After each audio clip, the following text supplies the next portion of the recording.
you can't put a price on things like that, because like human connection and human interaction and just dealing with people, and they come up to you and be like, hey, you evoked this memory from me. You gave me something more than just a transaction of a plate and I'm handing over money kind of thing. This is the Deep in the Weeds podcast. I'm Anthony Huckstep.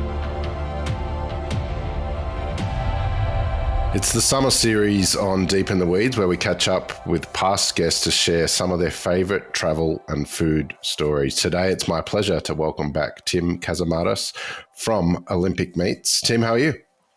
Well, thank you for having me back on.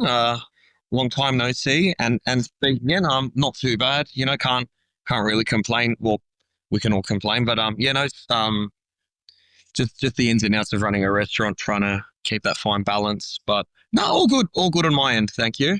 Well, it's awesome to catch up with you again. We had such a great chat earlier in the year, and I knew there was more stories in you. Time sometimes restrains those, but you've done a lot of traveling in your career. Is there any sort of standout sort of food travel stories that had a big impact on you? Absolutely. I'll start with one that I had about 3 years ago now. And that was when I went to Greece. I went to the island that my father's from. It's called Kythera. It's the most southwest island in Greece, and it's got a very big like Italian style history there as well. It's a lot of the food that's like from that island specifically, it's quite akin to like places like Sicily, kind of thing. So it's got like a lot of crossover in the foods there. But anyway, so my one of my aunties, she has like a B&B there kind of thing. It's like a little hotel, but when you stay there, they've got their farm that's backed onto it. So they've got like a vineyard there. They've got all their fruit and vegetables. Across the road, they have all their pigs, their goats and their chickens there. And so basically, every morning she'll just pick the eggs. Like she'll not milk the goats every day, but she'll have the fresh goat's milk, and she'll make cheese for everybody. They've got like a old school like flour mill there. Hey, this is all my Instagram, by the way, and I've got photos of my time there if anyone wants to have a look at it. But it's literally like these two rock cylinders that are just on top of each other with like a little hand crank, and you lift it up and you put like the wheat there, and you just roll it around like that, and it just cracks it all, and it just falls down in the center. So like, yeah, they do it like everything there, and obviously like I got a lot of my inspiration, I guess, just for my pedigree, my cooking style from their ethos as well. But back to the story. So yeah, 2-3 years ago, when I stayed there, we made what's called paximasia. Now, paximasia is a type of Greek rusk. Now what we did was like they'd already milled the flour. Like we weren't gonna sit there and mill heaps of it.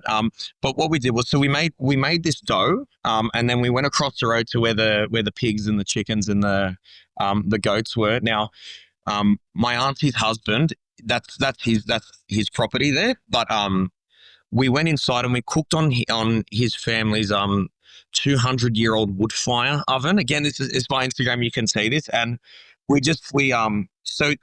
knocked back the dough. We formed it into logs, and then you just get like a knife cutter, and you don't cut all the way through, but you make like incisions in it, and you just let it prove a little bit. And then what you do is we put them in this big old wood fire oven, with like lots of olive branches and things like that, because obviously there's a lot of olive trees there.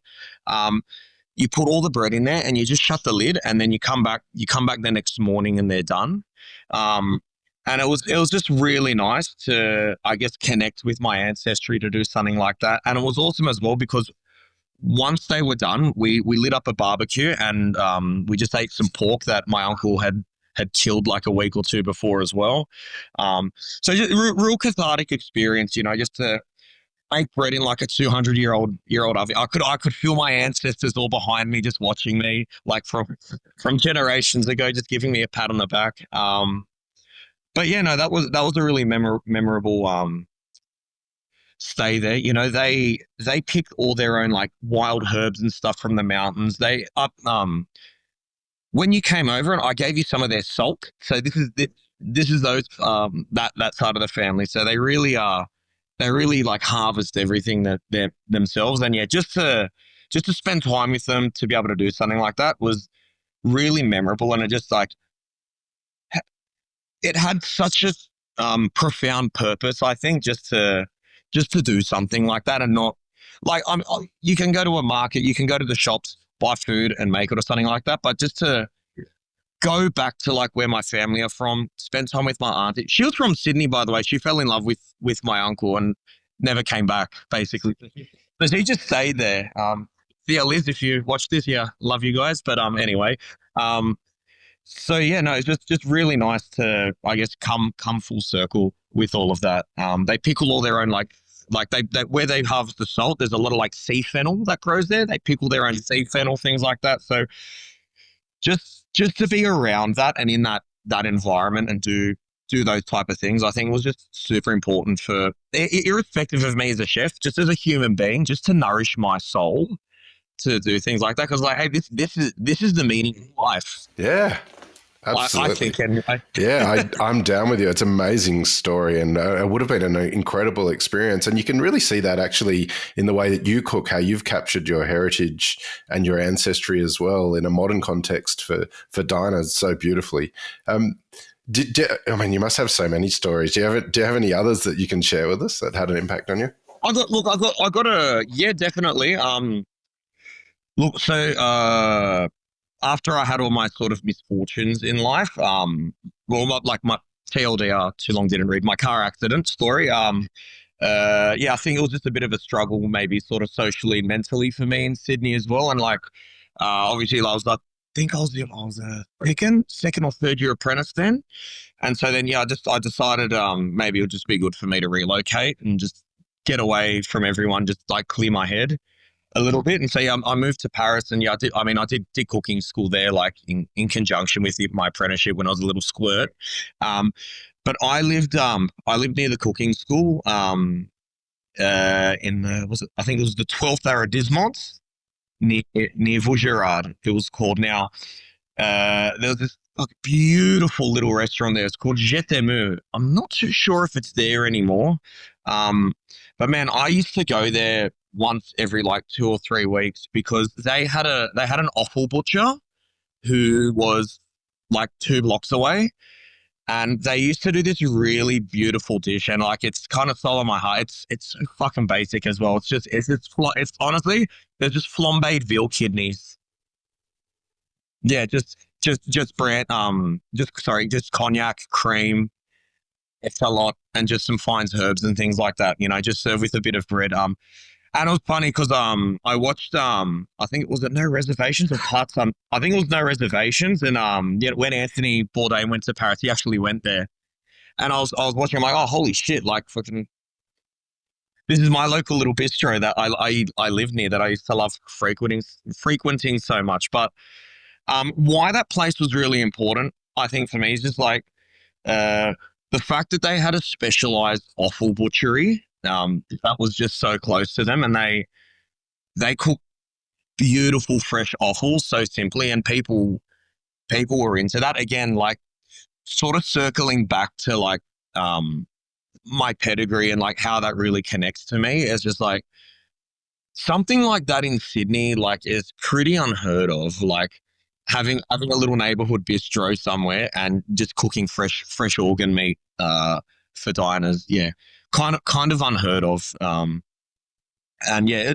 it was not taboo for me, but I was just like, this is like again, this is what life is about. Like all these beautiful little things. That are somewhat forgotten in the big hustle and bustle of life. Totally. How does it make you feel that you've kind of created that for people now with sort of a restaurant that is so much about your heritage and your ancestry and part of this neighborhood? How does it make you feel now that people are going to have those sort of memories about you and what you do?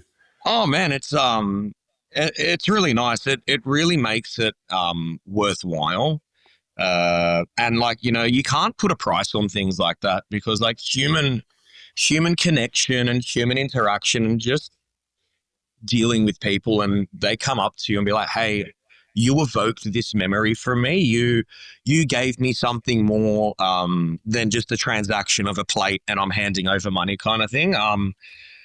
I truly think that's what hospitality is about, and just humanism in general, like. Yeah. Well, I couldn't agree more. And as always, an absolute pleasure to catch up with you, Tim, and look forward to doing that again real soon. Thanks for coming on the show today. Thank you so much. Stay cool and look after yourself. This is the Deep in the Weeds podcast. I'm Anthony Huckstep. Stay tuned as we take a deep dive into the lives of the incredible people who ply their trade in the food and hospitality sector. Special thanks to executive producer Rob Locke for making this all happen. Follow us on Instagram at Deep in the Weeds Podcast, or email us at podcast@deepintheweeds.com.au. Thanks to executive producer Rob Locke for making this all happen. Stay safe and be well.